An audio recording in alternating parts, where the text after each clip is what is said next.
Sometimes I sit back and I'm honestly proud of myself when it comes to this YouTube thing.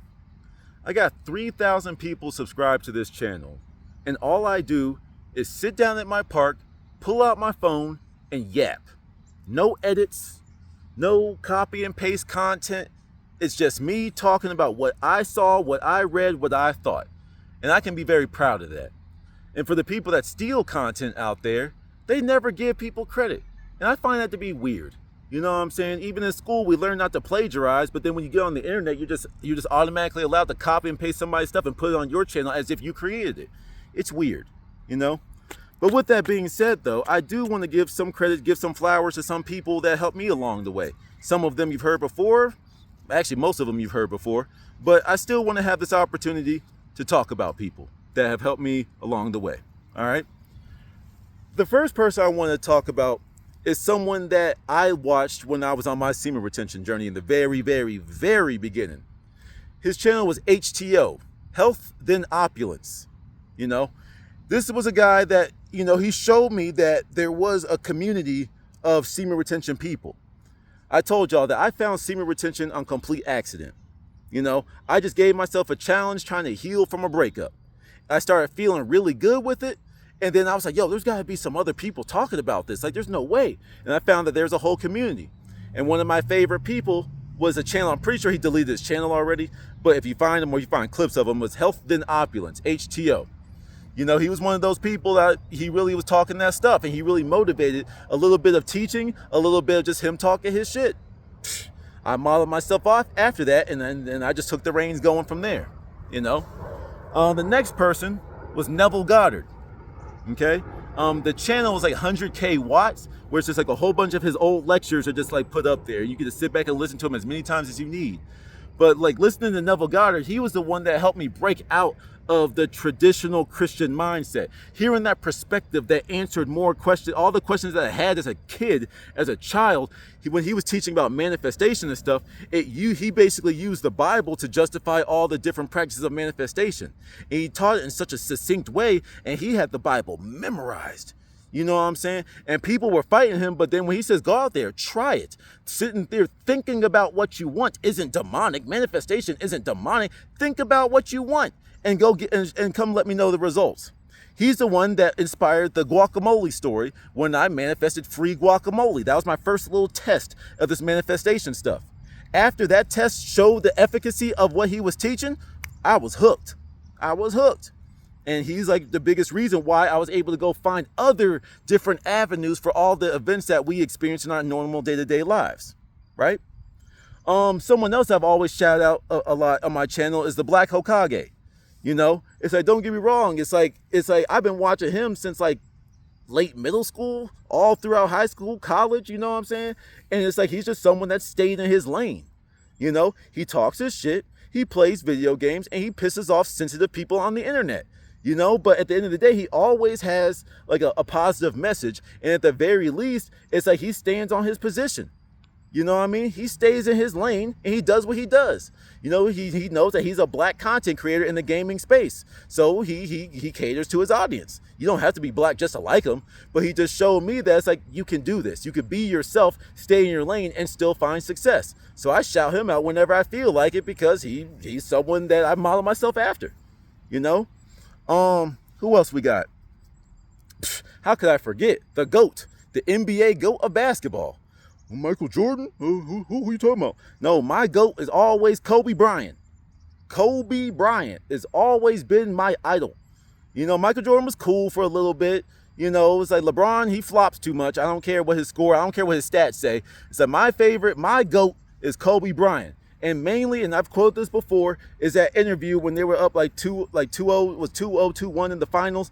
And he's like, what? Job ain't finished. Why would I celebrate? The job's not done. Like, I adopted that Mamba mentality. That's why I obsess over what I'm locked into. If it's manifestation, if it's spirituality, if it's nutrition, if it's breaking down the government, if it's learning consumer law, whatever, I lock the fuck in, because I got that Mamba mentality with everything. Okay, I'm too old, I'm too damaged to be a baller now. So it's like, okay, let me lock into something that can actually bring some success for my life and my future generations. And I apply that Mamba mentality, you know? I'm trying to think. There's some, oh yeah, well shit, let's go there. Layla Africa, Dr. Layla Africa. You know, he's the one that taught me about health. He's the one that really emphasized that, and like he said it in a lot more abrasive. If you think I'm abrasive, go read some of his books. If you're white and you want to go read Layla Africa's books, hey, he made me uncomfortable the way he was talking about y'all that. But I was like, damn, bro, just get to the nutrition. But at the same time, though, even though he was hella abrasive, it's like I was able to see through it and be like, yo, we have different body types. We have different cultures. A polar bear and a brown bear got different diets. One eats seals, one eats fish and berries, you know, because of where they are in the world, you know, and say, oh, well, they're both bears. Well, you know what I'm saying? It's like when it comes to black people, white people, Asian people, Hispanic people, whatever, we have different genetic makeups. And then even within each of one of our ethnicities, cultures, whatever, we got different body types. These things require different levels of nutrition. Why are we all trying to eat the same because it tastes good? Black people, why are you eating so much ice cream knowing to put you on the toilet? You don't break down ice cream. You don't break down lactose. So why are you eating it? Oh, I mean, it's good. Okay, but that's what happens when you grow up in a culture that's not your own. You know, well, man, eating like them is weird. Eating like this and that and whatever. No, there's black people that eat meat historically. There's black people that are vegetarian and vegan. It's like, I'm just saying, find what works for you, but stop forcing yourself. Listen to your bodies. You know what I'm saying? We can't eat like them. They can't eat like us. You know, you see someone that wants to be vegetarian so they can virtue signal, but they look like they about to die. Yeah, because they're not eating towards their body type. You know, some people need meat. You know what I mean? Is that, hey, this is what happens when you learn. You know, you learn from people and you keep it pushing. Dick Gregory. Y'all know I love Dick Gregory, man. He's my unofficial grandpa. He's my second grandpa. Well, I guess third technically, you know, mom's side, dad's side. But other than that, it's like he's like my third grandpa, you know, because it's like he was incredibly wise. Incredibly wise. You know, sure, he yelled and like the clips of him yelling and cussing people out and he goes on his tirades. That's where I get it from. But when you get through the semantics and you hear the information, you're like, yo, I need to apply some of that. Some of it where people get lazy, but I don't know about that. And even I've had something, I don't know about that, Gramps. But, you know, I hear you, though. I respect it. You know, but he's the civil rights, comedian, health, all this type of stuff that I want to be. Dr. Phil Valentine, one of my other ones. He's the one that taught me that I can cuss and talk about spirituality. That was weirdly all the information he gave. That's the biggest takeaway I got from, because he was my breakthrough with that. Spiritual people don't like cursing. No, they don't. But get the fuck over it. Like, I got some shit to say. If a little cuss word is enough to keep you away from information, then I ain't your guy. You know what I'm saying? You can spit that real shit, but also talk by being yourself. If you cuss and you can deliver information, I don't care. Say what you gotta say. You know, a little cuss word isn't gonna make me stop listening to somebody. The fuck? You know, there was someone else. Oh, Eddie Griffin, another comedian.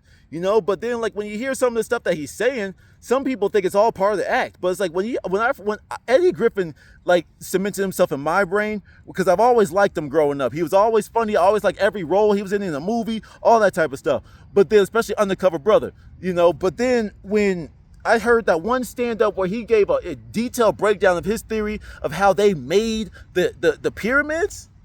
When I hear his takes, like him and Cat Williams, I put them not similar, like, you know, not together, but, you know, they're similar comedians with a message. It's like you could be funny, but also teach. You know what I'm saying? But when I heard him talk about how the pyramids were made, once again, one theory, you know, and then you find out that this man actually has a degree, like, I think he had a master's, I can't remember, bachelor's, master, either way, educated to all the above, but he's still being an authentic brother of power to the people. Bruh. He's the only person, I mean, technically he's the only celebrity I think I've ever seen in person, but he's the only person I've been somewhat starstruck. You know, because like I wanted to talk to, hey, yo, bro, I like what you do. But like when I looked at him, it was just an unspoken conversation. It was just, he just gave me that head nod and kept it pushing. Because he had like two big ass dudes with him too. I'm assuming that was his security. But like, you know, I just gave him like a little chest pound, and like hey, I know what you're doing. It was a whole conversation. I respect what you're doing, my brother. Keep it pushing. You know, ain't got a fangirl out over here, you know. Cat Williams is someone else. Never meet your idols, but Cat Williams is somebody that I wish I could kick it with too, though. Just spit game and be like, yo, tell me the game. Show me how to do some of this stuff, because he's one of those people that say, I know you know a lot more than what you're saying on camera. Well, let me know. Let me have a conversation with you. You know what I mean? because I'm always about the information. And when you see people doing the things that they're doing, hey, I want to put my pennies next to your dollars. You know what I'm saying? I want to put, as a young person, I still want to sit next to you and take in the lessons. You feel me? Like, these are some of the people that say never meet your idols. Well, shit, I'm gonna ignore that. I'm gonna meet who I want to meet. If it's meant to be, it'll be. But nevertheless, of course I could say mama, grandma, all that type of stuff. Mom, dad, grandma, I could end the list there. But like, nevertheless, man, these are just some of the people that, I model, especially how I operate on online with. These are the people I model myself after. I will say, okay, I'll give you one last one because people already clicked off. But like, this is where people like, oh, you talk so much about the Bible and Christians. How does this even make sense? But one of my biggest idols, my girlfriend asked me like a little dating, like we were playing a little dating game, and she asked me a question. And she was like, who do you want to be the most like? And I was like, for me personally, like I could be like no regular man. You know what I'm saying? Like, who you want to be the most like? I want to be like this celebrity. Oh, she has big muscles. Oh, she has this and this. Nah, who I want to be the most like is Enoch from the Bible. Go look up Enoch. Faith so pure.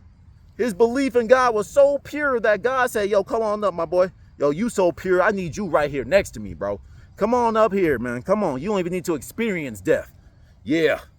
Don't get me wrong. I'm abrasive. But the way I talk with God is something pure. That's the purest thing in my life. And it says like, yo, I know this conversation is an A to B conversation. There's no intermediary. Technically, it's A to A because there's nothing but God. But nevertheless, it's like, when I'm having that conversation, I'm like, yeah, I'm gonna figure this out. But she keeps showing me the way. And you tell me to step, I'm stepping. I don't care if it's off a cliff. If you tell me to step, I know I'm about to start floating, or there's gonna be a magic like Nimbus, like freaking Goku from Dragon Ball. Like, Nimbus is gonna come down and save me and usher me safely to the ground. You feel me? So that's where my faith in God's at. But I want to be like Enoch. Yeah, if Enoch can beam himself down here and we can have a conversation, shoo, I'd be a happy man. But either way, that's just some people I like. Let me know what y'all think. Till the next one.